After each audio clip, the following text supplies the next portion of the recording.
Gözəl bir sözlərindən müraciət edib demək istəyirəm ki, nə müddətdir həsrətini çəkirəm, gələnməzsən.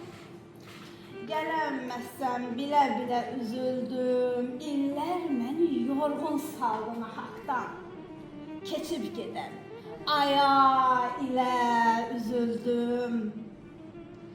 Sinəm üstü buz bağlayıb, soyuqdur, harda qaldı? O sevgim, o yoxdur. Eşitdim ki sevənləri nə çoxdur. Göz yaşımı silə-silə üzüldüm. Bir baxdım ki ömür keçib, gün keçib.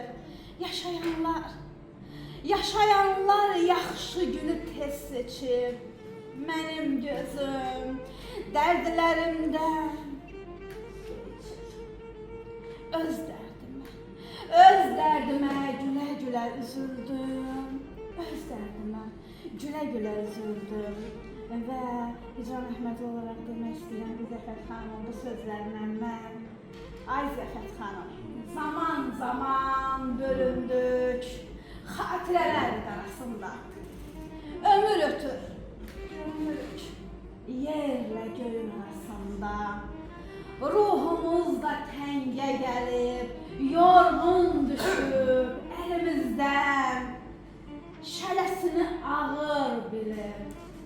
Dastan vurub qəlbimizdən, yoxluğundan var olanın Tanrı özü təməlidir. Dünyasında tək qalanın dərdə özüm sipəridir. Qələm tutan incə əllər söz toxuyur kəlmələrdə.